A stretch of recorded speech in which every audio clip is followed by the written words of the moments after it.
আওয়ামী লীগ নেতাকর্মীদের স্বতন্ত্র নির্বাচন করার সুযোগ থাকবে কি? কেন থাকবে না? ওটা তো সেটা আওয়ামী লীগের প্রার্থী হবে না তখন। এখন যদি আপনি নির্বাচন কমিশন থেকে তোমাদের জানিয়েছে এটা সময়ই বলে দিবে, কবে বলবে আসলে? এখন হলো কি সময় না, যে কোনো সময় হতে পারে। আওয়ামী লীগের যে কেউ নির্বাচন করতে পারে।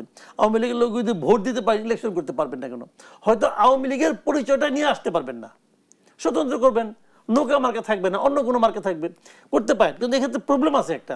প্রবলেম হলো গিয়া আমাদের দেশে তো এখন মব খুব পাওয়ারফুল।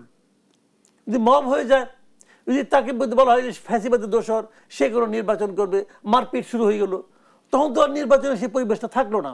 কারণ আমাদের এই সরকার এর মধ্যে প্রমাণ করছে তারা অনেক কিছুই পারে, খালি মবটা ফিরাইতে পারে না। মব এতটা পাওয়ারফুল কিভাবে হয়ে উঠলো, কার ইন্ধনে? এটা ইন্ধন লাগে না ভাই। আপনি যদি মবকে তার মতো চলতে দেন, আপনি যদি মবকে যদি বিচারের আওতায় না আনেন, যারা মব করে যদি তাদের বিরুদ্ধে কোনো অ্যাকশনে না যান, তো মব তো পাওয়ারফুল হবেই। আপনি দেখছেন এ পর্যন্ত আপনি একটা মব দেখাইতে পারবেন যাদের বিরুদ্ধে অ্যাকশন নেওয়া হয়েছে? একটা দেখান তো, পারবেন না।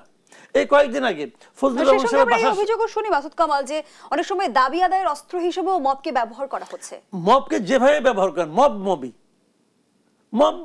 তাদের দাবি যদি মনে করেন, আমি উদাহরণ দিয়ে বলি আপনাকে, বললাম তো এই যে কয়েকদিন আগে ফজলুর রহমান সাহেবের বাসার সামনে অশ্লীল ভাষায় কতগুলো স্লোগান দিল, কতগুলি ছেলে মেয়েরা দিল, তো দ্যাট ওয়াজ মব।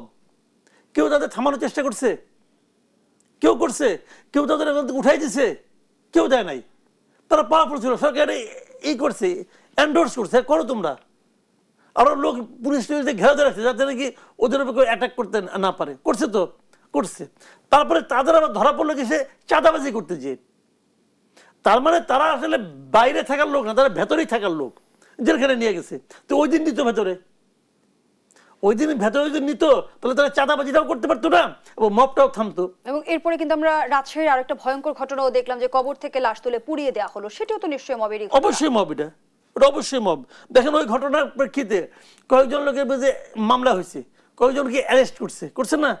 কাদেরকে অ্যারেস্ট করছে? আওয়ামী লীগ, যুবলীগ, তারপর স্বেচ্ছাসেবক লীগ, এদেরকে অ্যারেস্ট করছে। এবং তাদের বিরুদ্ধে অভিযোগ কি, মামলা একটা হয়েছে। মামলার অভিযোগটা কি? পুলিশের কাছে বাধা দেওয়া। মামলা কিন্তু হচ্ছে পুলিশের কাছে বাধা দেওয়ার অভিযোগে, মানে ওইটা মামলা না। লাশ যে কবর থেকে তুললো ওটা নিয়ে কোনো মামলা হয়নি তো। ওটা নিয়ে মামলা হলে তো ওখানকার জামাতের আমির ধরা পড়তো। সে তো ওই মিটিং করছে, সে তো ওই যে আপনার ইমান আকিদা নাকি কি আপনার একটা কমিটি করছে, ওই কমিটির মধ্যে সে আছে। তারা তো প্রেস কনফারেন্স করছে। আপনি যে আদালতে না নিয়ে আইনটাকে নিজের হাতে তুলে নেন, সেটি তো মব। তো এটা যদি করতে দেন তাহলে তো দেশের আইন কানুন লাগে না, দেশে তো আইন আদালত লাগে না। আপনি মনে হলো সব পিটিয়ে মেরে ফেলেন, আপনি মনে হলো একটা বিচার করে ফেলেন, তাহলে আর আইন আদালত দিয়ে কি করবেন? হাইকোর্ট দিয়ে কি করবেন? কোনো কিছুই তো দরকার নেই আর। বাট সভ্য সমাজে এটা চলতে পারে না। আমাদের এখানে এই সরকার এটা অবাধে চলতে দিচ্ছে। এ পর্যন্ত কোনো একটা মবের বিচার হয়েছে কিনা আপনি আমার দেখান তো। বিভিন্ন সময় কিন্তু আমরা শুনেছি মাসুদ কামাল যে বলা হয়ে থাকে যে বিপ্লবোত্তর নৈরাজ্যের পরিণতির ফলে আসলে মবের উত্থান ঘটেছে। এভাবে সরলীকরণ করার সুযোগ আছে কিনা? নাই। প্রথম দিকে সরকার গঠনের আগে 5 তারিখ থেকে 7 তারিখ পর্যন্ত, 8 তারিখ পর্যন্ত এই সময় হয়তো দেশে কোনো সরকার ছিল না, তখন হলো ঠিক আছে। গণভবনে যেটা হয়েছে এটাও মব, কিন্তু ওই মবটা আবার সমস্যা না, কারণ ওটা তো সরকার পতনের জন্যই হয়েছে। কিন্তু যখন সরকার একটা গঠন হয়ে গেছে তখন আপনাকে সরকারের যে নিয়ম কানুন সেগুলো মানতে হবে। তখন আপনারা কেউ দায়িত্ব দেয় না, আপনার কোনো অধিকার নাই যে 32 নম্বরকে আপনি ঘোষণা দিয়ে ভেঙে ফেলাবেন। পারেন না, আপনি ভাঙতে পারেন না, কারণ ওটা 32 নম্বরটা তো গভর্নমেন্ট প্রপার্টি, ওটা তো ট্রাস্ট করে দিয়েছে, ওটা গভর্নমেন্ট প্রপার্টি। তো গভর্নমেন্ট এটা কেন ভাঙতে দিল? গভর্নমেন্টকে থামাইতে গেছিল? কেউ থামাইতে যায় নাই।